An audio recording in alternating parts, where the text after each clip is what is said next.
Ce mardi 10 janvier, la première ministre Elisabeth Borne a annoncé les grandes lignes de la réforme des retraites qui doit entrer en vigueur dès cette année 2023. En amont de cette allocution, Mathilde Panot était sur les ondes de France Info dans la matinée pour débattre de ce sujet, rappelant son opposition, mais aussi son optimisme. « Je pense qu'on a un bon rapport de force, 7 Français sur 10 au moins sont opposés à la réforme contre une petite poignée de ministres.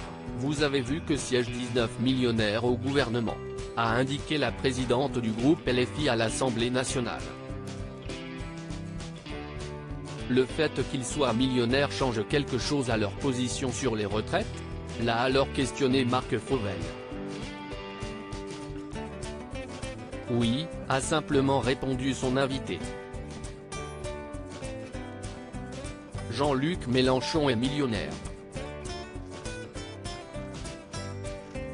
Donc on vote en fonction de son patrimoine ? Lui a rétorqué le journaliste de 46 ans.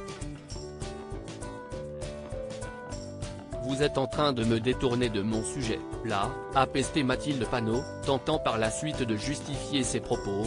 Vous trouvez que c'est un hasard que la première mesure d'Emmanuel Macron en 2017, ça a été de supprimer l'impôt de solidarité sur la fortune qui, au miracle, on n'est jamais mieux servi que par soi-même, a permis notamment à Muriel Pénicaud de récupérer 162 000 € par an ?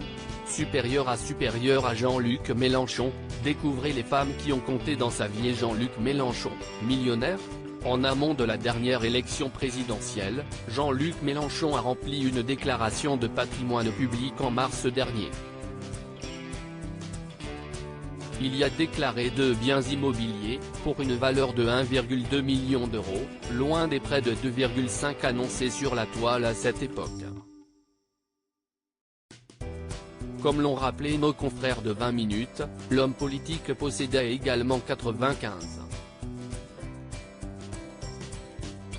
236 € sur divers comptes et livrets bancaires, au moment de remplir cette déclaration.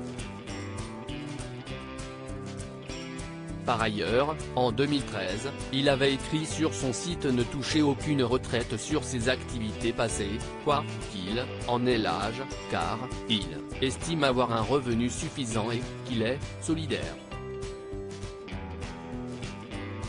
Article écrit en collaboration avec 6 médias Crédit Photo, capture d'écran France Info.